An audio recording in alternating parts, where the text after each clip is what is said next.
Hey friends, what's up? Welcome to my YouTube channel Make the world of mechanical engineering contents. Today we are going to learn new topics of mechanical engineering materials. Let's get started. We were discussing about the fourth unit of mechanical engineering materials, that is non-metallic and advanced materials. In this chapter, we were going to study about, or we had discussed about the polymers. Uh, we were discussing about the two major types of the polymer, that is thermoplastics and thermosetting plastics.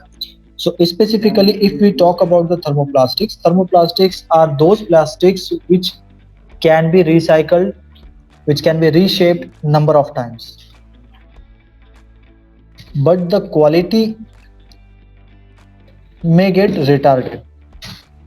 ठीक है, जितने बार आप उसको recycle करोगे, possible है, recycling possible है, but जितने number of times आप उसको रिसाइकल करते जाओगे उतनी क्वालिटी जो है इसकी डिग्रेड होती जाएगी और उसके अंदर थर्मोप्लास्टिक्स के अंदर स्ट्रेंथ कम होती है और वो हाई टेम्परेचर को रेजिस्ट नहीं कर पाता. These are the certain points about the thermoplastics. Then if we talk about the thermosetting plastics, these plastics can withstand the high temperature, and this type of plastics cannot be recycled. Okay, and this can be used in the utensils. Okay, recycling नहीं होगी उसमें, high temperature को resist कर सकेगा और इसको आमतौर पे जो है यूटेंसिल्स के हैंडल्स वगैरह बनाने में इसका इस्तेमाल किया जाता है, या फिर उन जगहों पर जहाँ पर हाई टेम्परेचर प्रोड्यूस होता है और वहाँ पे पॉलीमर हमको यूज करना है. सो इलेक्ट्रिकल अप्लायंसेस या स्विचेस वगैरह बनाने में भी जो है हम लोग थर्मोसेटिंग प्रोसेस का इस्तेमाल कर सकते हैं. सो अगर हम यहाँ पे पॉलीमर्स की कैरेक्टरिस्टिक्स की बात किए थे तो हमारे पास क्या है, यहाँ पे डेंसिटी कम रहती है, कोरोजन इसमें नहीं होता है. ये प्रॉपर्टीज हमको थर्मोप्लास्टिक्स में भी मिल सकते हैं और थर्मोसेटिंग प्लास्टिक्स में भी मिल सकते हैं. ठीक है, ये ओवरऑल पॉलीमर्स की प्रॉपर्टीज है. सो वेट पर यूनिट एरिया जो रहता है पॉलीमर्स का वो कम रहता है, कोरोजन इसमें नहीं होता है और सरफेस फिनिशिंग की इसको कोई जरूरत नहीं होती, एक्सटर्नल कोई ऑपरेशंस परफॉर्म करने की जरूरत नहीं होती है इसमें सरफेस फिनिश वाले. ओके, और क्योंकि इसके अंदर जो है हाई सरफेस फिनिश हमको देखने को मिलती है, इस वजह से इसमें कोएफिशिएंट ऑफ फ्रिक्शन भी बहुत कम मिलता है और इसकी मोल्डेबिलिटी, यानी कि इसको जिस शेप में चाहे हम उस शेप में इसको आसानी से डिफॉर्म कर सकते हैं. इसके लिए जो पर्टिकुलर मेथड इस्तेमाल किया जाता है वो है injection moulding. Injection moulding process के थ्रू हम पॉलीमर्स को किसी भी शेप में डिफॉर्म कर सकते हैं. ओके, सो मोल्डेबिलिटी जो रहेगी इसमें बहुत सुपीरियर रहेगी पॉलीमर्स के अंदर. इकोनॉमिकल रहता है, टेंसाइल स्ट्रेंथ इसमें कम होती है, ज्यादा टेम्परेचर को वो रेजिस्ट नहीं कर पाता है as compared with the metals. Then thermoplastics के बारे में हम लोगों ने देखा था, उसमें किस तरीके के प्रॉपर्टीज होते हैं और उसके अगर हम टाइप्स देखते हैं, इसके एग्जांपल्स देखते हैं तो पीवीसी पॉलीविनाइल क्लोराइड, जो आप लोगों के घर के अंदर जो सीवेज के लिए पाइप्स वगैरह इस्तेमाल होते हैं वो ऑलमोस्ट पीवीसी के ही इस्तेमाल होते हैं सबके घर में. इससे पहले पीवीसी से पहले जो आते थे वो जो है सीमेंट वगैरह के पाइप्स आया करते थे, लेकिन nowadays we have replaced those pipe with the PVC material. वो चीप इन द कॉस्ट रहते हैं और उनकी लाइफ भी जाती है. उसी के साथ साथ जो है फ्लोर टाइल्स बनाने के लिए या फिर जो है डेकोरेशन, इंटीरियर डेकोरेशन के लिए भी पीवीसी शीट्स का इस्तेमाल किया जाता है. फ्लोरेसेंट लाइट्स के रिफ्लेक्टर्स बनाने के लिए भी जो है पॉलीस्टीरीन का इस्तेमाल किया जाता है, जो थर्मोप्लास्टिक्स का एक सब टाइप है. उसके बाद पॉलीमिथाइल मेथाक्राइलेट, जो लेंसेज वगैरह होते हैं, स्पेक्स के लेंसेज वगैरह होते हैं, उसको बनाने में इसका इस्तेमाल किया जाता है. देन उसके बाद थर्मोसेटिंग प्लास्टिक्स की हम लोग बात करते हैं तो इसको रिसाइकल करना तो थोड़ा सा डिफिकल्ट होता है, इसलिए मैंने आपको बताया था कि nowadays America is trying to research on this thermosetting plastics, how they can make it reusable. इसको किस तरीके से उसका और वापस हम इस्तेमाल कर सकते हैं, बिकॉज प्रॉब्लम क्या हो रही है अभी कि थर्मोसेटिंग प्लास्टिक से जो गार्बेजेस है या वेस्ट मटेरियल जो उसका निकलता है, उसके जो है माउंटेन्स के माउंटेन्स तैयार हो रहे हैं, जिसकी वजह से एनवायरनमेंट को बहुत ज्यादा नुकसान हो रहा है. तो वहाँ पे उन्होंने एक सोल्यूशन हमको अब तक जो मिला है उसके हिसाब से थर्मोसेटिंग प्लास्टिक्स को क्रश करके स्मॉल पार्टिकल्स में क्रश किया जाता है, देन उसको फिर हीट करके हम लोग रेलवे स्लीपर्स वहाँ पे बनाने लगे हैं.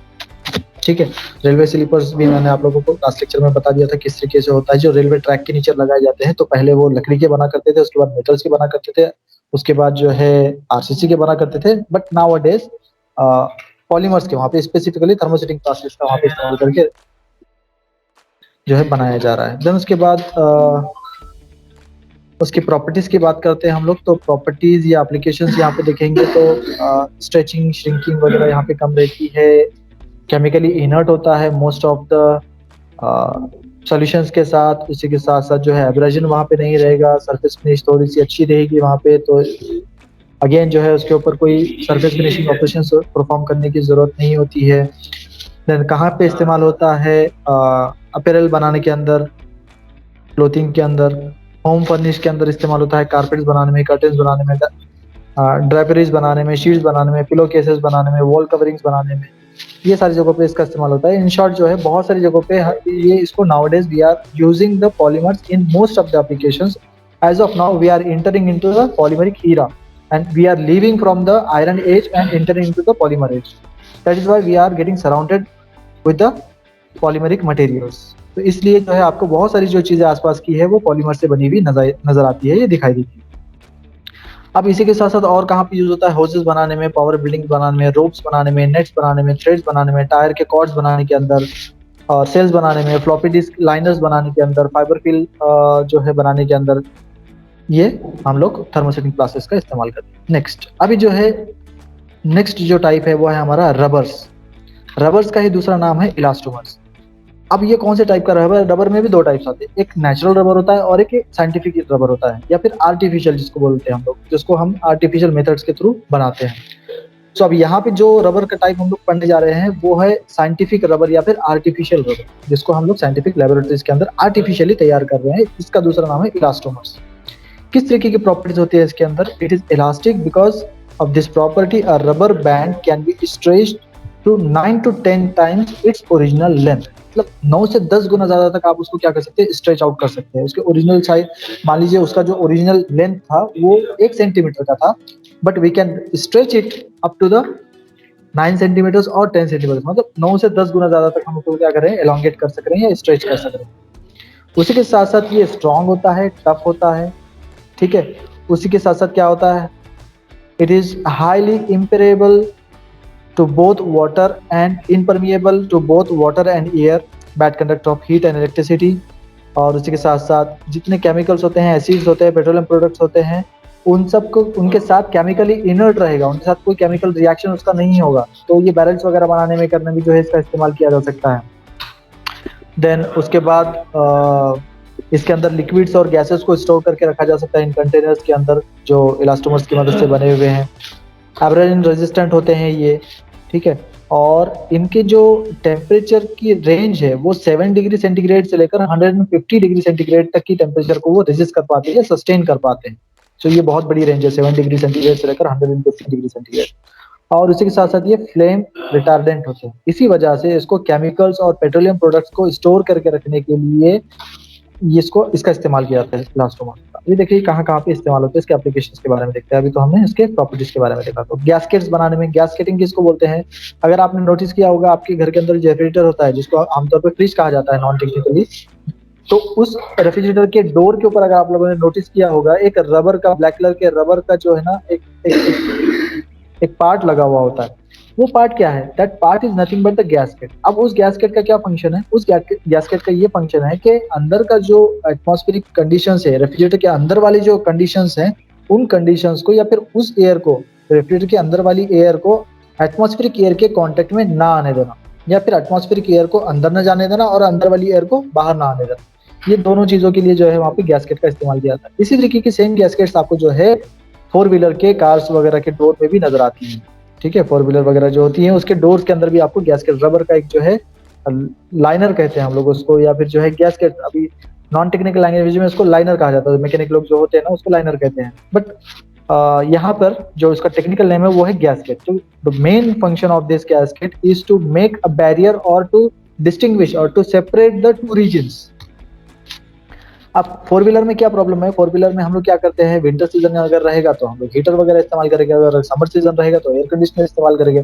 तो जब भी हम हीटर या एयर कंडीशनर ऑन करते हैं 4 व्हीलर के अंदर, तो वो जो टेम्परेचर बनता है कार के अंदर का, जो एटमॉस्फेरिक कंडीशंस बनती हैं उस कार के अंदर इनसाइड वाली जो कंडीशंस है उसको मेंटेन रखने के लिए क्या करना पड़ेगा हमको, एटमॉस्फेरिक एयर या बाहर वाली एयर के साथ कांटेक्ट में आने देने से रोकना पड़ेगा, और ये गैस्केट उसी के लिए हेल्प करता है वहाँ पे। इसी के साथ साथ इलास्टोमर्स एडहेसिव्स के अंदर भी इस्तेमाल किए जाते हैं, जैसा कि आपका फेविक्विक हो गया, फेविकॉल हो गया, या फिर पेडिलाइट के आने वाले बहुत सारे जो है एडहेसिव्स आते हैं पेडिलाइट के, ठीक है, जो आपके ग्रेनाइट को स्टिक करने के लिए इस्तेमाल में आते हैं, वुड को स्टिक करने के लिए इस्तेमाल में आते हैं। Fevicol is also product of Pidilite company, ठीक है। तो पेडिलाइट के ही मैक्सिमम हमारे पास मोनोपोली है इंडिया के अंदर, पेडिलाइट कंपनी की ही बने हुए एडहेसिव्स हम लोग इस्तेमाल करते हैं। फेविकॉल भी जो है उसी का एक, फेविक्विक या फेविकॉल जो है पेडिलाइट का ही एक प्रोडक्ट है। देन उसी के बाद साथ साथ जो है इलास्टोमर्स बेल्ट्स वगैरह बनाने में भी इस्तेमाल होते हैं, लाइनिंग्स और रिजर्वायर बनाने में, होज पाइप्स। अब होज पाइप्स किसको बोलते हैं, पाइप्स और होजेस में क्या डिफरेंस है? So the major difference in between the pipes and hoses is that hoses are used in the high pressurized region or the application where we are going to make the high pressure। अभी hydraulics और pneumatics दोनों में क्या होता है, high pressurised substances का हम इस्तेमाल करते हैं। अगर हम न्यूमेटिक्स की बात करते हैं तो उसके अंदर क्या होगा, हाई प्रेशराइज्ड एयर रहेगी। अगर हम हाइड्रोलिक्स की बात करते हैं तो हाई प्रेशराइज्ड ऑयल रहेगा, ठीक है, या कोई लिक्विड रहेगा उसके अंदर। तो इन दोनों सिचुएशंस में जिस पाइप के थ्रू वो हाई प्रेशराइज्ड एयर पास हो रही है या फिर हाई प्रेशराइज्ड लिक्विड पास हो रहा है, इन शॉर्ट मैं अगर ऑयल बोलता हूँ यहाँ पर, तो ऑयल पास हो रहा है या फिर जो है एयर पास हो रही है, तो दोनों कंडीशंस में क्या हो गया, उस पाइप के अंदर से हाई प्रेशराइज सब्सटेंस पास हो रहा है।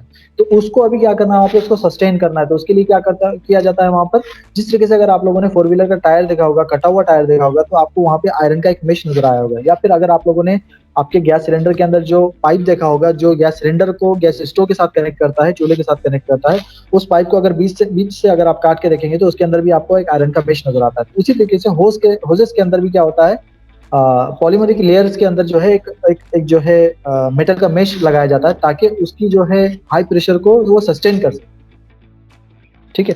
उसी तरीके से इलास्टोमर्स का इस्तेमाल टायर्स और ट्यूब्स बनाने के लिए भी किया जाता है। उसी के साथ साथ जो है रेन वाटर और फ्लेक्सिबल ट्यूबिंग्स बनाने के लिए भी इलास्टोमर्स का इस्तेमाल किया जाता है, और थर्मल इंसुलेशन के लिए भी इलास्टोमर्स का इस्तेमाल किया जाता है। So these are the several applications of the elastomers. Then इसके बाद यहाँ पे हम लोग जो है थर्मोप्लास्टिक मटेरियल्स के बारे में देखेंगे, इनके जो है क्लासिफिकेशन, डिटेल क्लासिफिकेशन के बारे में पढ़ेंगे। तो यहाँ पे majorly we are going to discuss about the acrylonitrile, butadiene, styrene, उसी के साथ साथ acrylics, then nylons, then vinyls. So majorly we are going to discuss about this 4 different types of thermoplastics in this chapter. तो we will start with the ABS. अगर आप लोगों ने जो है आपकी वाटर बॉटल देखी होगी, तो उस वाटर बॉटल पे अगर आपने देखा होगा पीपीई लिखा हुआ होता है, कहीं पे एबीएस लिखा हुआ होता है। अगर आप जो है किसी स्टोर के अंदर जाते हैं, कोई नई चीज परचेस करने के लिए जाते हैं, जब उसके ऊपर स्टिकर लगा हुआ होता है, वहां पे उसका टाइप मेंशन किया होता है, किस टाइप का जो है प्लास्टिक। तो बहुत सारी जगहों पे आपको एबीएस देखने को मिलेगा। So ABS stands for the acrylonitrile butadiene styrene. अब क्या है एबीएस, क्या है उसके बारे में हम लोग देखते हैं। So ABS plastic materials are copolymers of acrylonitrile, butadiene and styrene। तो ये तीन चीजों का जो है ये मिक्सचर कोपॉलीमर है, ठीक है। जिस तरीके से हम लोग मेटल्स के अंदर देखा था अलॉय, अब यहाँ पे हम उसी टाइप के जो है, what is alloy? Alloy is nothing but the homogeneous mixture of either two metals और मोर देन टू मेटल्स और metal and a non metal. So similarly, likewise, we are making a mixture of acrylonitrile, butadiene and styrene, and this mixture is called as copolymer, ठीक है। इसको, इस mixture को हम लोग क्या बोल रहे हैं, कोपॉलीमर। स्पेसिफिकली कौन सा कोपॉलीमर है ये? एबीएस है। क्यों एबीएस है? क्योंकि इसमें जो चीज ऐड कर रहे हैं, जैसा A stand for the acrylonitrile, B stand for the butadiene and S stand for the styrene. अब यहाँ पे some of the butadiene polymerizes as globules in HIPS, but the remainder copolymerizes with the acrylonitrile and styrene to produce a material of outstanding resistance to fracture by impact, combined with a high tensile strength and abrasion resistance। So आपको एक point यहाँ पे common है, चारों जो types हम लोग पढ़ने जा रहे हैं यहाँ पे थर्मोप्लास्टिक्स के अंदर, इसमें एक पॉइंट तो कॉमन है कि सबके अंदर जो है टेंसाइल स्ट्रेंथ आपको बढ़िया मिलेगी और एब्रेजन रेजिस्टेंस भी बढ़िया मिलेगी। तो ये चारों के अंदर जो है हमको ये 2 पॉइंट्स कॉमनली देखने को मिल सकते हैं। अब जो कंपोनेंट या जो प्रोडक्ट इस एबीएस मटेरियल के थ्रू बनाया जाएगा, वो इम्पैक्ट फोर्सेस, सडनली अप्लाई होने वाले फोर्सेस, या फिर टेंसाइल फोर्सेस जो एक्ट होगी मटेरियल कंपोनेंट के ऊपर उसको रेजिस्ट कर रहेगा, इम्पैक्ट फोर्सेस को रेजिस्ट कर रहेगा। इसी वजह से जो लगेजेस होते हैं, लगेजेस मतलब जो केसेस बनाए जाते हैं ना, लगेज जिसको हम लोग सूटकेस कहते हैं आमतौर पर, सो वो लगेज बैग्स बनाने के लिए एबीएस मटेरियल का इस्तेमाल किया जाता है। क्यों एबीएस मटेरियल का इस्तेमाल किया जाता है? Because this material can resist the impact forces as well as it can withstand the high tensile forces. Likewise, it can resist the abrasion forces as well. तो ये सारी जो है इस टाइप की जो फोर्सेस एक्ट होती है आमतौर पे लगेज बैग्स के ऊपर ज्यादातर हमको देखने को मिलता है। अगर आप लोगों ने ध्यान से देखा होगा, एयरपोर्ट्स के अंदर जो बैगेज हैंडलिंग होती है बहुत ही रफली हैंडल किया जाता है। अगर आप डेवलप कंट्रीज के अंदर देखेंगे तो वहाँ पे सब सोफिस्टिकेटेड सिस्टम लगा हुआ रहता है, लेकिन आप जो है कोई छोटी कंट्री के अंदर जाएंगे तो वहाँ पे जो अरेंजमेंट किया हुआ होता है बहुत ही मिस हैंडलिंग वहाँ पे की जाती है, या फिर जो है रफली उसको हैंडल किया जाता है, जिसकी वजह से उन लगेज बैग्स के ऊपर इम्पैक्ट फोर्सेस भी एक्ट होती है और जो है स्क्रैचेस वगैरह भी पड़ी जाती है, उसके ऊपर घसीटा जाता है उनको। तो जो ट्रॉली बैग्स होते हैं आमतौर पे देखा होगा आप लोगों ने, इसके जो व्हील्स होते हैं वो टूट जाते हैं। टूट इसलिए जाते हैं या टूटा इसलिए करते हैं क्योंकि उसको जो है एक हाइट से ऊपर से जो है क्या करते हैं, नीचे फेंक दिया जाता है। सो मिस हैंडलिंग अगर हम करेंगे या रफली हैंडल करेंगे बैग्स को तो इस टाइप के जो है वहाँ पे प्रॉब्लम्स आया करते हैं। तो उसको बचाने के लिए एक्रोनाइट्राइल ब्यूटेनिल स्टीरीन एक बहुत ही सुटेबल मटेरियल है जो इन टाइप के फोर्सेस, इम्पैक्ट फोर्सेस को या फिर एब्रेसिव फोर्सेस जिसकी वजह से स्क्रैचेस वगैरह आते हैं या फ्रैक्चर होता है मटेरियल के अंदर, वो सारी चीजें यहाँ पे रेजिस्ट कर लेता है। उसी के साथ साथ ABS is resistant to acids and alkalis as well as some organic solvents and available in the form of molding powders for use in injection molding and extrusion. Sheet is also available for vacuum forming processes. So यहाँ पे देखिए एक property यहाँ पे बताई गई है कि ये एसिड्स और अल्कलीज के साथ भी क्या होते हैं, नॉन रिएक्टिव होते हैं, केमिकली इनर्ट होते हैं। ठीक है, वो उनका उसके ऊपर जो है किसी टाइप का इफेक्ट नहीं होगा। उसी के साथ साथ यहाँ पे क्या बताया गया है कि इंजेक्शन मोल्डिंग, अभी इंजेक्शन मोल्डिंग क्या होता है? इंजेक्शन तो देखा है ना सब लोगों ने, तो क्या होता है इंजेक्शन में? नीचे एक प्लंजर लगा होता है, उसको बस हम प्रेस करते जाते हैं तो ऊपर से क्या होता है, जो भी हमारा लिक्विड वगैरह अंदर डाला हुआ इंजेक्शन के अंदर जो डाला हुआ लिक्विड निकलते रहते हैं सर। Right, very good. तो वहां से क्या होगा, हाई स्पीड के साथ, हाई वेलोसिटी के साथ क्या होगा, वहां पर आपका जो भी अंदर लिक्विड डाला हुआ है वो निकलता रहेगा बाहर। सेम यही कंसेप्ट है इंजेक्शन मोल्डिंग के अंदर। वहां पे क्या करेंगे हम लोग, हमारे पास जो रॉ मटेरियल्स है, अब यहाँ पे पॉलीमर्स का जो रॉ मटेरियल्स आता है आमतौर पे ये ग्रेन्यूल्स के फॉर्म में आता है। कौन से फॉर्म में आता है? ये ग्रेन्यूल्स के फॉर्म में आता है। अब ग्रेन्यूल्स मतलब क्या है? यहाँ पर जिस तरीके से आप लोगों ने साबूदाना देखा होगा, बिल्कुल उसी तरीके से होता है यहाँ पर। ठीक है, अब जिस कलर का आपको चाहिए उस कलर के ग्रेन्यूल्स यहाँ पे हम लोग इंपोर्ट करते हैं या फिर रॉ मटेरियल के अंदर मंगाया जाता है। ठीक है, जो भी कलर का आपको चाहिए। अब यहाँ पे जो रिसाइकल किया जाता है, बाज कंडीशंस में क्या होता है, जब हम रिसाइकलिंग करते हैं मटेरियल को, पॉलीमर्स को, जो हमने यूज कर लिया था मटेरियल, उसको क्रश करके वापस स्मॉल ग्रेन्यूल्स में, स्मॉल जो है पार्टिकल्स में उसको क्रश करते हैं, देन फिर उसको रीयूज करते हैं। तो उसमें क्या होता है कि ग्रेन्यूल्स अलग अलग कलर्स के, अलग अलग शेड्स के आ जाते हैं। तो वहाँ पे कलर कॉम्बिनेशन को मैच करने के लिए या फिर कलर एक यूनिक कलर बनाने के लिए हमको वहाँ पे एडिटिव्स या फिर कलर जो है एक्सटर्नली ऐड करना पड़ता है। अब ये ग्रेन्यूल्स को इंजेक्ट करने के बाद हॉपर में इंजेक्ट किया जाता है। इसको हॉपर में डालने के बाद उसको एक हीटिंग कॉइल के थ्रू पास किया जाता है, और हीटिंग कॉइल से पास जब होता है वो, तो वो क्या होता है, सेमी प्लास्टिक स्टेज या फिर जिसको हम बोलेंगे सेमी सॉलिड और सेमी लिक्विड। ना ही वो पूरा सॉलिड बचेगा, ना ही वो पूरा लिक्विड बनेगा। तो सेमी सॉलिड स्टेज में वो आ जाता है, और उस सेमी सॉलिड सब्सटेंस को हम क्या करते हैं, एक हाई प्रेशराइज्ड प्रेशर के साथ इंजेक्ट करते हैं। किसके अंदर? जो डाइज हमारे पास बने होते हैं उनके अंदर। जिस शेप का हमको प्रोडक्ट चाहिए उस शेप का हम वहाँ पे डाई लगा देते हैं। तो this is all about your injection moulding process. तो इसका एक वीडियो भी है, मैं आपको वीडियो भी दिखा दूंगा, जिसकी वजह से आपको आसानी से समझ में आएगा। उसी के साथ साथ यहाँ पे दूसरा और एक प्रोसेस बताया गया है, एक्सट्रूजन। अभी आप लोग सुबह में उठते हैं, ब्रश करते हैं, तो ब्रश करने के लिए आप क्या करते हैं, टूथपेस्ट का इस्तेमाल करते हैं। तो वो पेस्ट जिस ट्यूब से निकलता है, जिस तरीके से आप क्या करेंगे, नीचे से प्रेशर लगाएंगे तो ऊपर जो है आमतौर पे वहाँ पे सिलेंड्रिकल शेप का एक आउटलेट दिया हुआ होता है। उस सिलेंड्रिकल शेप के अंदर ही जो है आपका पेस्ट बाहर निकलता है, जिसको आप लोग जो है ब्रश के ऊपर ले लेते हैं, टूथब्रश के ऊपर लेते हैं। तो एक्सट्रूजन प्रोसेस में क्या किया जाता है, सेम इसी तरीके से हम क्या करेंगे, वहाँ पे जो भी शेप का आपको चाहिए, प्रोडक्ट चाहिए, उस शेप का जो है वहाँ पे आउटलेट बना देंगे। फॉर एग्जाम्पल अगर आपका जो है जो टूथपेस्ट है उसका जो आउटलेट है वहाँ पे सिलेंड्रिकल शेप के बजाय हम लोग वहाँ पे हेक्सागोनल शेप का बनाएंगे, तो जो पेस्ट आपका बाहर निकलेगा वो कौन सी शेप में निकलेगा? ऑब्वियसली हेक्सागोनल शेप में निकलेगा। अगर वहाँ पे स्क्वायर शेप का आउटलेट बना देंगे तो स्क्वायर शेप का निकलेगा। अगर आप वहाँ पे जो है उसको पेंटागन शेप का बना देंगे तो पेंटागन शेप का निकलेगा। तो यही है आपका एक्सट्रूजन प्रोसेस। इसकी मदद से रॉड्स वगैरह आसानी से हम लोग बना सकते हैं। ओके, सो ये दोनों प्रोसेस इंजेक्शन मोल्डिंग और extrusion, these are the two different techniques which is in practice nowadays in the industries to make the different types of plastic products. Okay, so ये दोनों चीजों का हमारे पास वीडियो है, detail में हम लोग इसको और देख लेंगे वीडियो में, जिससे आपको और आसानी से अच्छे से समझ में आ जाएगा। अभी मैंने आपको एक ओवरव्यू दे दिया है कि इंजेक्शन मोल्डिंग किसे कहते हैं और एक्सट्रूजन प्रोसेस किसे कहते हैं। ओके, अब यहाँ पे एक्सट्रूजन प्रोसेस में किसी डाइज की हमको जरूरत नहीं है, जिससे कैसे इंजेक्शन मोल्डिंग में हमने देखा था वहाँ पे डाइज लगते हैं हमको अलग अलग शेप्स के, जिसमें कैविटीज बने हुए होते हैं। बट एक्सट्रूजन प्रोसेस के अंदर इस तरीके की कोई डाइज की हमको जरूरत नहीं होती।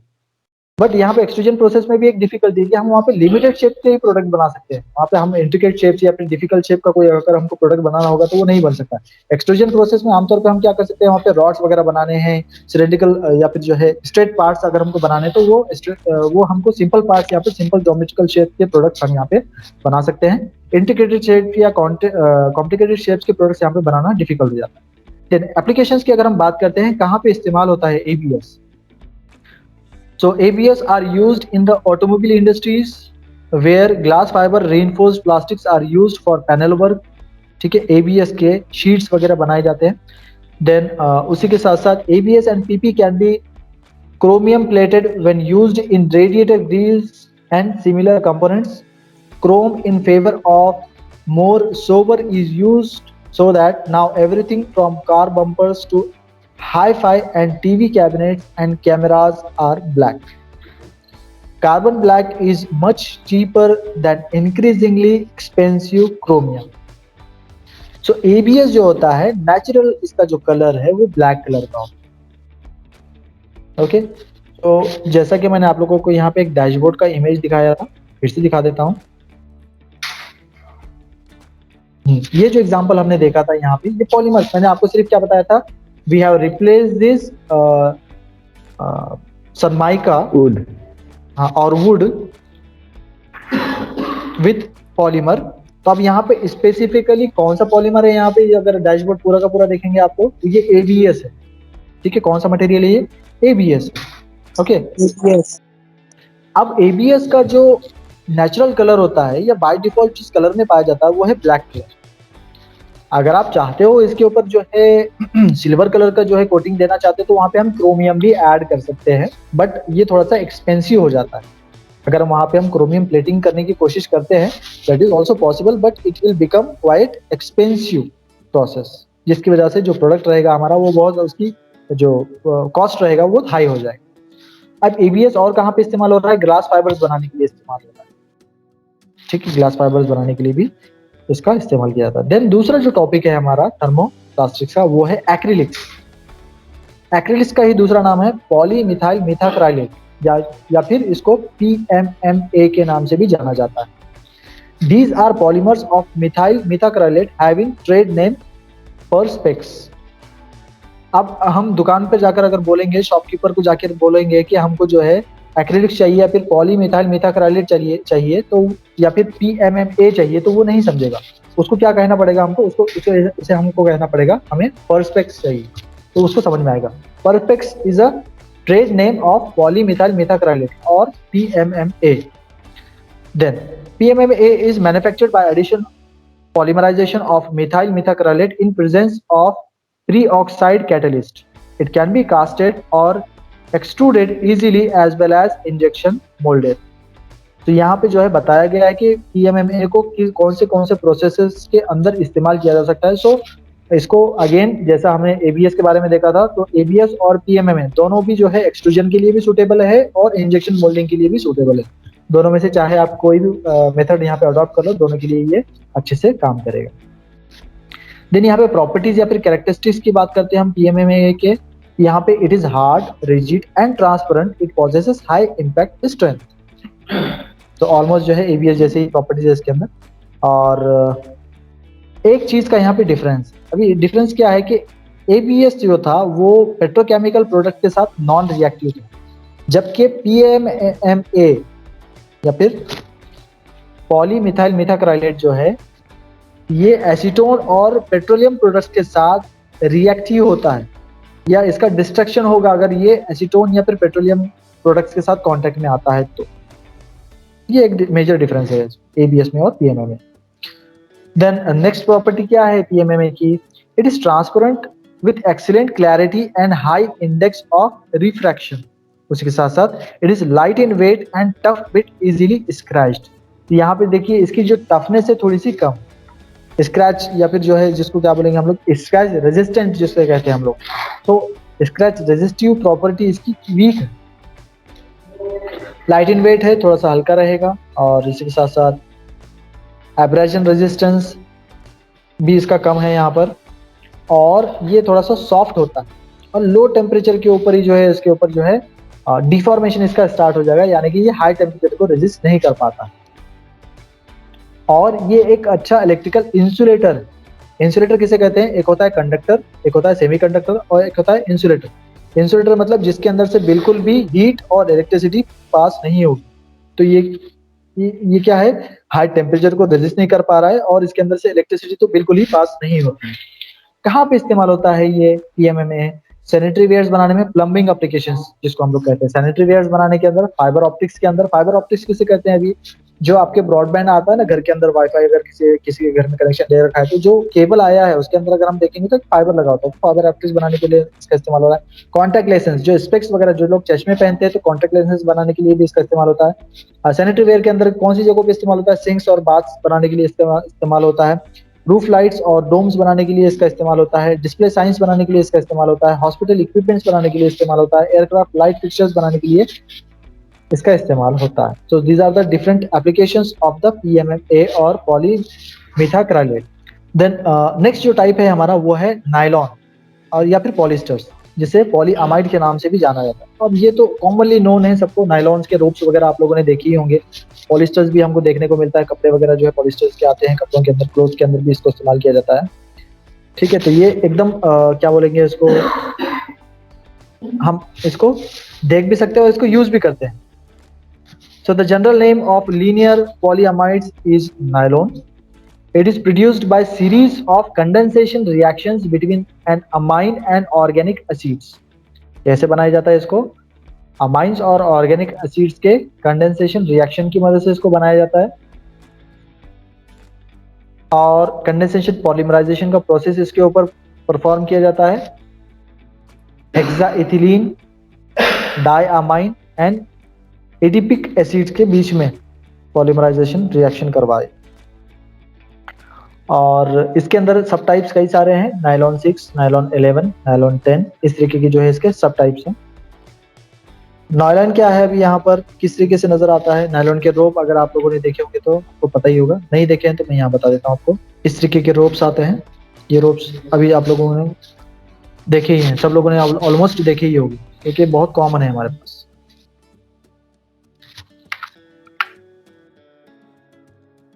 दूसरा पॉइंट, नायलॉन्स सिर्फ और सिर्फ रोप्स बनाने के लिए इस्तेमाल में नहीं आते हैं। नायलॉन्स के जो है अभी क्लोथ के अंदर भी इसको यूज किया जा रहा है, क्लोथ बनाने के लिए या फैब्रिक बनाने के लिए भी नायलॉन्स का इस्तेमाल किया जा रहा है।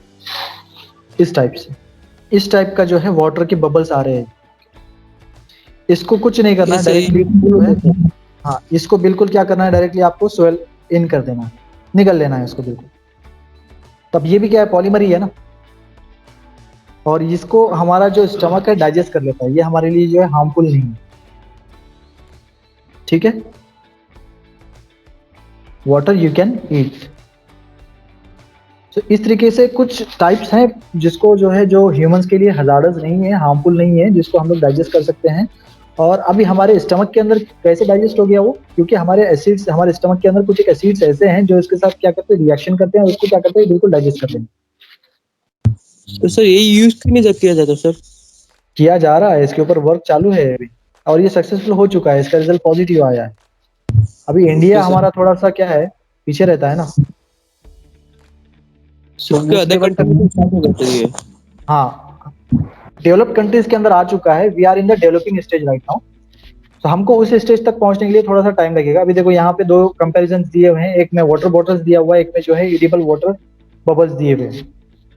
ठीक है, तो अभी हम we are in the stage of water bottles only, we are yet to enter into the edible water bubbles. Bottles से बबल्स तक जाने के लिए हमको थोड़ा सा और समय चाहिए। ओके, एक्चुअली ह्यूमंस के तो ये अंदर एक पैसे टेंडेंसी है कि कोई भी नई चीज जो है ह्यूमंस जल्दी अडॉप्ट नहीं करते हैं, थोड़ा सा धीरे धीरे, थोड़ा सा सोच समझने के बाद अडॉप्ट करते हैं ह्यूमंस। अभी साइंटिफिकली ये प्रूव हो चुका है कि इसका कोई ड्रॉबैक नहीं है, बट अभी थोड़ा सा उसको कॉमन होने में समय लगेगा। जब तक वेस्टर्न कंट्रीज या develop countries just like European and American countries जो है इसको रूटीन में नहीं ला लेंगे, 2-5 साल इसको इस्तेमाल नहीं कर लेंगे, तब तक बाकी की जो रेस्ट ऑफ द वर्ल्ड है वो अभी उनको देख के ऑब्जर्व ही करेगा, अच्छा ये ऐसा करने से क्या होता है। ठीक है, उसके कुछ प्रॉब्लम्स है क्या, वो सिर्फ देख के उनको ऑब्जर्व करेंगे। सो अभी इतना बड़ा वाटर बॉटल हमको कैरी करने की जरूरत नहीं है, इस तरीके से बबल्स आ जाएंगे कुछ ही समय में, और ये बबल्स को बस कैरी करना है, और जब भी आपको प्यास लगेगी बस उनको बबल्स को स्वेल इन कर लेना है। ठीक है, तो अभी वापस आते हैं हमारे पॉइंट के ऊपर। So the general name of linear polyamide is nylon, और यहाँ पे नायलॉन 6, नायलॉन 11, नायलॉन 10 इस तरीके से जो है अलग अलग सब टाइप्स हैं उसके। तो यहाँ पे मैं आपको बताता हूँ नायलॉन 6।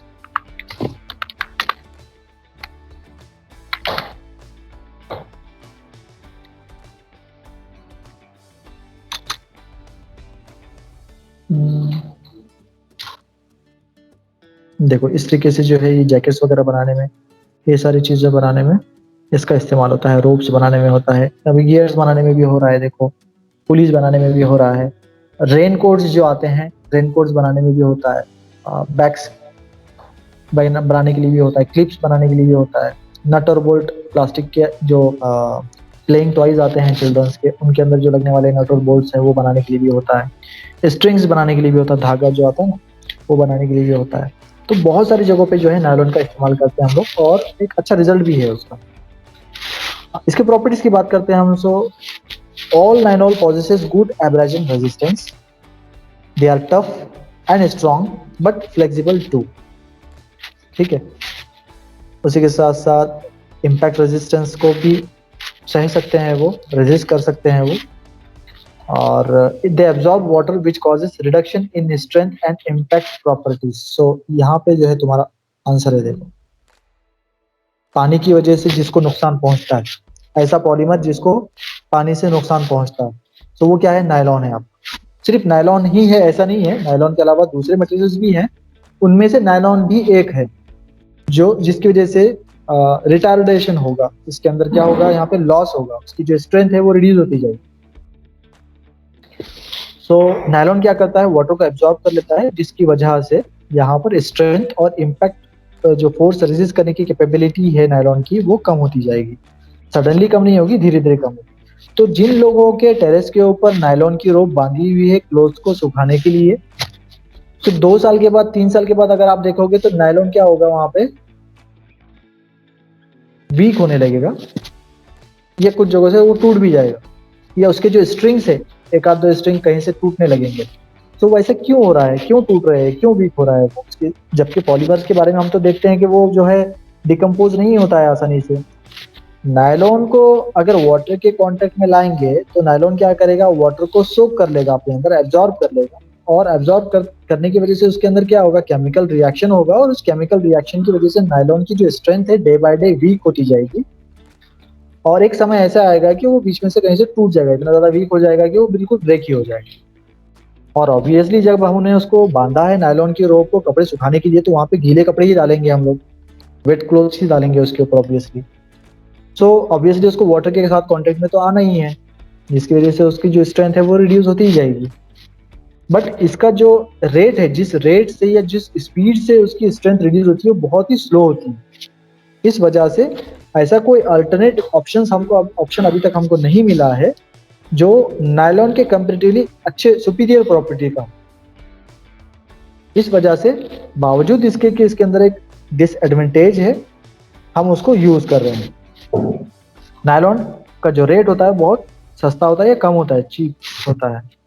इसका कोई अल्टरनेट मटेरियल हमारे पास अभी तक है नहीं ऐसा जो इतने सस्ते रेट में भी हो, जिसकी लाइफ इससे ज़्यादा हो। इस वजह से हम नायलॉन को ही इस्तेमाल करते हैं। कोएफिशिएंट ऑफ फ्रिक्शन भी कम होता है इसके अंदर। Excellent resistant to heat, abrasion and chemical reactions, ये भी एक पॉइंट है इसमें। हॉट वाटर और अल्कोहल और अल्ट्रावायलेट लाइट को ये रेजिस्ट नहीं कर पाता, ठीक है। इसकी वजह से ये डैमेज हो जाएगा, जल्दी खराब हो जाएगा, इसकी लाइफ रिड्यूस हो जाएगी। अगर ये नायलॉन को अगर हम हॉट वाटर के कांटेक्ट में लाएंगे, अल्कोहल के कांटेक्ट में लाएंगे, या फिर अल्ट्रावायलेट रेस की, अल्ट्रावायलेट लाइट के कांटेक्ट में लेकर आएंगे। सो रेनकोट अगर आप हॉट वाटर में उसको धोएंगे तो क्या होगा, ऑब्वियसली वो जो है उसकी लाइफ कम हो जाएगी। रेनकोट बनाने के लिए भी जो है हम लोग नायलॉन का इस्तेमाल करते हैं। अब इसके एप्लीकेशंस की बात करते हैं, कहाँ कहाँ पे ये इस्तेमाल हो रहा है nylon.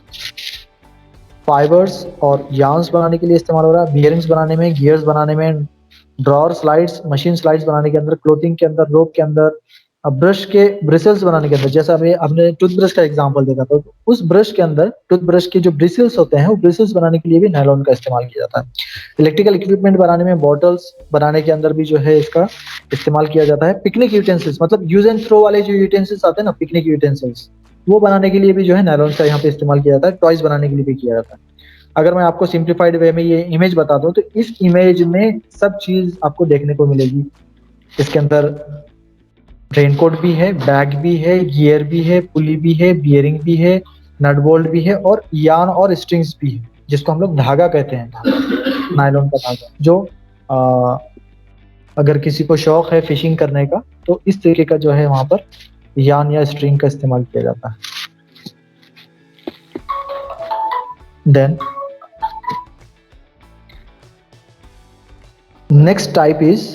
next and last type of thermoplastic is vinyl और पॉलीविनाइल क्लोराइड, जिसको आमतौर पे जो, अब यहाँ पे जो आमतौर पे जो नाम है इसको, जिस नाम से ये पहचाना जाता है, ये ट्रेड नेम अगर हम कहेंगे इसका, तो ये है PVC.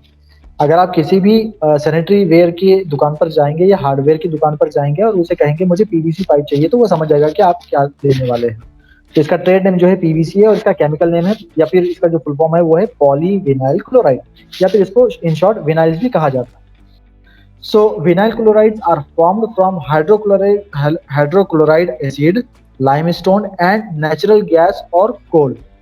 It is manufactured by addition polymerization of vinyl chloride. Polymerization is carried out in the presence of catalyst.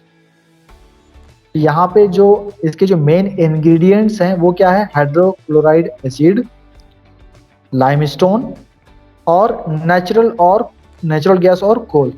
इन सारी चीज़ों का इस्तेमाल करके हम लोग पीवीसी बना सकते हैं। इसका जो सेटअप होता है ज़्यादा कॉम्प्लिकेटेड सेटअप नहीं रहता है, बहुत ही आसान सेटअप है, और एक मर्तबा ये सेटअप लगा देंगे तो आपके पाइप जो है आसानी से बनते रहेंगे। बस इतना ही कि इसको जगह थोड़ी सी ज़्यादा लगती है। कोइंसिडेंटली मेरा जो है एक इंडस्ट्री में जाना हुआ था जहाँ पे ये पीवीसी पाइप्स मैन्युफैक्चर होते थे, तो बिल्कुल ही कम मैन पावर के साथ पीवीसी पाइप्स को तैयार किया जा सकता है, ठीक है। कोई ज़्यादा ह्यूमन इंटरेक्शन या इंटरवेंशन की इसके अंदर ज़रूरत नहीं होती है, और बिल्कुल सिंपल सा सेटअप है जिसका मेंटेनेंस कॉस्ट भी बहुत कम होता है। तो इन शॉर्ट इसका जो मैन्युफैक्चरिंग प्लांट होता है बहुत ही सिंपल होता है, ठीक है। बिल्कुल आसानी से ये पीवीसी के पाइप्स हम लोग तैयार कर सकते हैं, और उसका डिमांड बहुत ज़्यादा है, क्योंकि आजकल जैसा मैंने बताया सीवेज लाइंस, हर एक के घर में सीवेज होता है, टॉयलेट बाथरूम रहेगा, तो उसका जो वेस्ट वाटर निकलेगा उसके थ्रू जो हमको पाइपलाइनिंग करनी ही पड़ती है।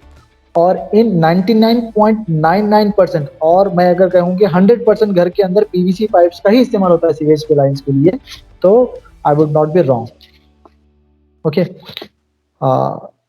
सो यहाँ पे हम देखते हैं नेक्स्ट पॉइंट इसका, it can be manufactured in expanded और cellular form. It is available in two forms, namely flexible and rigid.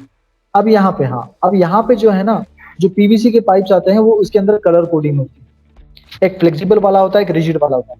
Flexible वाला चीप रहेगा, सस्ता रहेगा, और रिजिड वाला जो रहेगा वो एक्सपेंसिव रहेगा।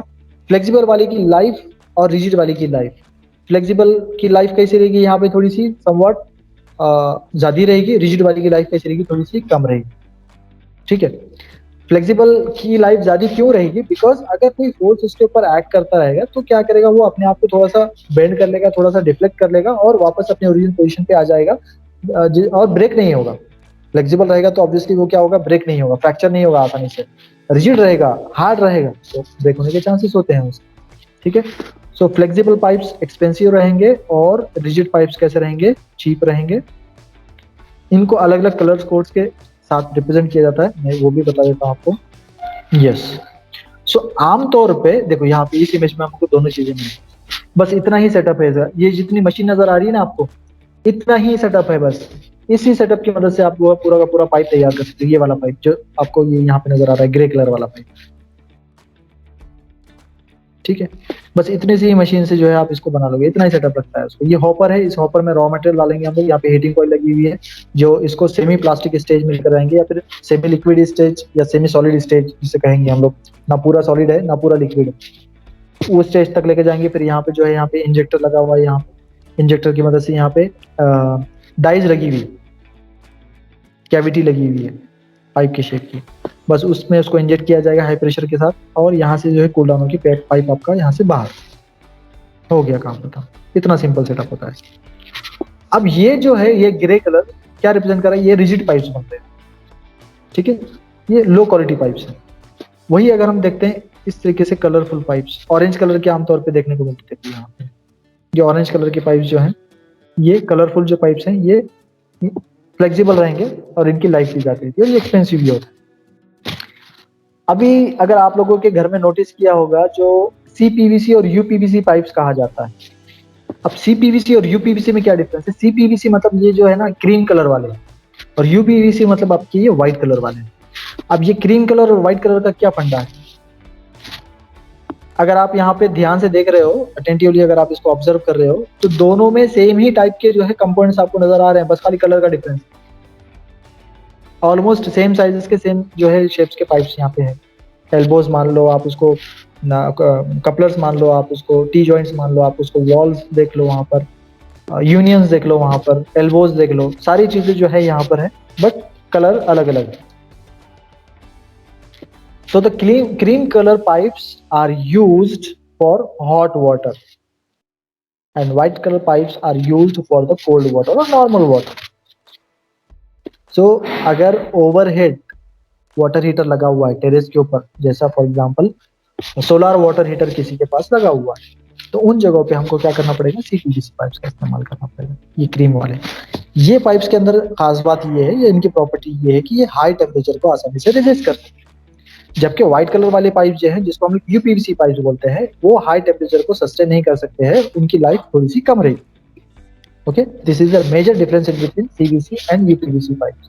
The point over here, I want to try to explain you that the color defines the property. Obviously, the material used for making the CPVC will be different and the material used for making UPVC will be different. Okay, CPVC का cost ज्यादा रहता है, UPVC का cost कम रहता है। So this is the major difference between the CPVC, UPVC pipes. Okay. So at this point, चलो ठीक है, थोड़ा सा है यहाँ पर, 1-2 मिनट में हम इसको फटाफट कंप्लीट कर लेते हैं। If you talk about the characteristics, the flexible types are strong, tear resistant and have good aging properties. Rigid type have good dimensional stability and are water resistant. It becomes softened beyond 80 degrees centigrade. It has good abrasion resistance but has low tensile strength. It offers good electrical resistance. It is clear and transparent plastic and can be colored easily. It is resistant to impact invariably and deteriorates with time. It is self-extinguishing when ignited. कहाँ पे इस्तेमाल हो रहा है? Cable jackets बनाने में, lead wire insulation बनाने में, वाटर पाइप बनाने में, केमिकल ट्यूबिंग्स बनाने के अंदर, रेफ्रिजरेटर डोर गैस्केट्स बनाने के अंदर, कोरिगेटेड रूफिंग्स बनाने के अंदर, फैब्रिक कोटिंग्स बनाने के अंदर, फ्लोरिंग्स और सीलिंग पैनल्स बनाने के अंदर इसका इस्तेमाल किया जाता है, जैसा कि अभी हम लोगों ने डिस्कस कर लिया है डिटेल के अंदर। Okay, so we will conclude over here and we'll continue in the next lecture. Thanks for watching the video. That's it for today. I will be back with new and interesting contents in the next video. Till then, take care and goodbye. Do not forget to hit subscribe button for getting notified when I will be back with new videos.